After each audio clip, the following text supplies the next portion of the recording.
নমস্কার, আশা করি সকলে খুব ভালো আছেন। আজকে আমি পাঠ করে শোনাবো পল্লী কবি জসীমউদ্দিনের হাসির গল্প কিছু মিছু। বড় ভাই হরি প্রায় শ্বশুর বাড়ি যায়। সেখানে তাকে কত খাতির আদর করে, এটা সেটা খেয়ে নানা রকম গাল গপ্প করে। ছোট ভাই নেপাল শুনে মুখ কাচুমুচু করে। তার তো বিবাহ হয় নাই, কে তাকে খাতির করবে? সেদিন নেপাল গিয়ে বড় ভাই হরিকে বলল, দাদা, প্রতি বছর তুমি শ্বশুর বাড়ি যাও, কত কি খেয়ে আসো, এবার না হয় তোমার বদলে আমি যাই।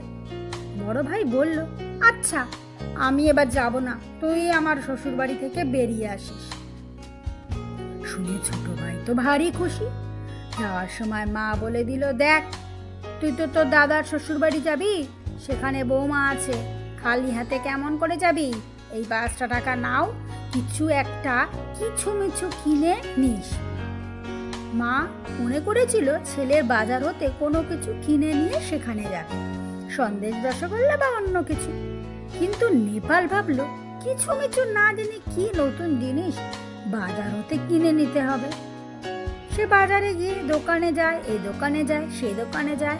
মনোহারি দোকানে কত রং বেরঙের জিনিস সাজানো রয়েছে।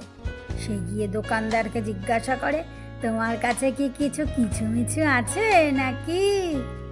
দোকানদার বুঝতে না পারে কিছু মিছু কি, তাই উত্তর দেয়, নাই নাই। মনোহরি দোকান ছেড়ে সে মিষ্টির দোকানে যায়, তারপর হাঁড়ি পাতিলের দোকানে যায়, চাল ডালের দোকানে যায়। তোমাদের কাছে কিছু মিছু আছে নাকি?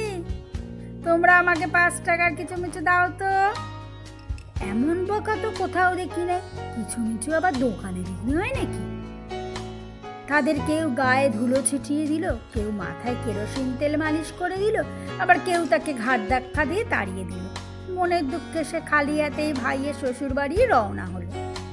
পথে যেতে যেতে দেখা হলো এক পুরুত ঠাকুরের সঙ্গে। তিনি গামছায় কিছু দূর্বা ঘাস, তুলসী পাতা, বেল পাতা বেঁধে নিয়ে যাচ্ছিলেন। চুপ করে পথ চলতে চলতে হয়রান হতে হয়। তার সঙ্গে গল্প করে পথ চললে পথের কষ্ট মনে পড়বে না। সে ঠাকুরকে জিজ্ঞাসা করলো, ঠাকুরমশাই, ও ঠাকুরমশাই, গামছায় বেঁধে কি নিয়ে যাচ্ছেন? ঠাকুর উত্তর দিলেন, কিছু মিছু নিয়ে যাচ্ছি। ছোট ভাই ভাবলো, এবার তো তবে কিছু মিছুর খোঁজ পেয়েছে। সে ঠাকুরমশাইকে অনুনয় বিনয়ের সাথে বলল, আপনি দয়া করে কিছু মিছু দান করে যান। ঠাকুর উত্তর করলেন, তা কেমন করে হয়? এগুলো তো আমার কাজে লাগবে। ছোট ভাই তখন আরও অনুনয় বিনয় করে বললে, এই 5টি টাকা লাও, কিছু মিছু আমাকে দিতেই হবে। পুরুত ঠাকুর ভাবলেন, যজমান বাড়িতে পুজো করে বড় জোর 5 আনা পাবো, আর এই ছেলেটি 5 টাকা সাধ দিতেছে। গামছায় ফুল বাঁধা বেলপাতা তো যেখানে সেখানেই পাওয়া যায়, পথ হতে তুলে নিলেই হবে। কিন্তু গামছায় কি বাঁধা আছে এই বোকা ছেলেটি যদি বুঝতে পারে, তবে আমাকে আর টাকা দেবে না। তাই প্রকাশ্যে তাকে বলল, এগুলো আমার দরকার ছিল, কিন্তু তুমি যখন এমন করে বলছো, তোমাকে বেজার করতে চাই না। এই গামছা ধরেই কিছু মিছু নিয়ে যাও, পথে কোথাও খুলিও না, বাড়িতে গিয়ে তুলসী তলায় রেখে দিও। মনের সুখে সে গামছা সমেত ফুল বেলপাতা নিয়ে ছোট খুব তাড়াতাড়ি পথ চলতে লাগলো। বড় ভাইয়ের শ্বশুর বাড়িতে এসে পুটুলিটা তুলসী গাছের তলায় রেখে চুপটি করে বসে আছে।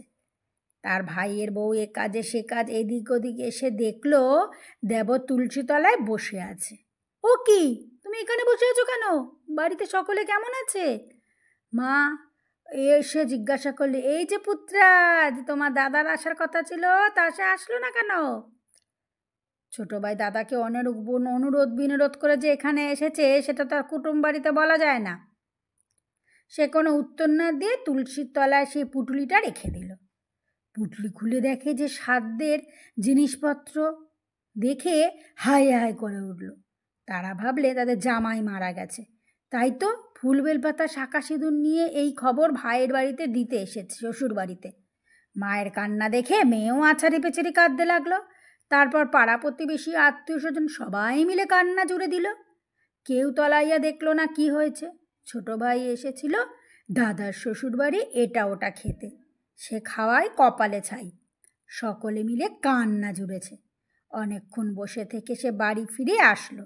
বাড়ি আসলে মা জিজ্ঞাসা করে, বড় ভাই এসে জিজ্ঞাসা করে, সেখানে গেলি কিরে, ফিরে আসলি, তারা সব ভালো আছে তো? ছোট ভাই বলল, সে বাড়িতে মানুষ মরেছে, তারা সব কান্নাকাটি করছে, তাই দেখে আমি চলে এসেছি। কে মরেছে জিজ্ঞাসা করাতে ছোট ভাই বলল, তা আমি কি করে বলবো, আমাকে দেখে সকলে কেঁদে উঠলো, তাই আমি বাড়ি চলে আসলাম। বড় ভাই ভাবলো নিশ্চয়ই তার বউ মারা গেছে। তার ভাইকে দেখে সকলে কেঁদে উঠেছে। সে কাঁদতে কাঁদতে শ্বশুর বাড়ি ছুটল। শাশুড়ি ও বউ তাকে দেখিয়ে ঘিরে ধরল। আমরা তো জানতাম তুমি মরে গেছো। বড় ভাই বউকে বলল, আমি তো ভেবেছিলাম তুমি মরে গিয়েছো।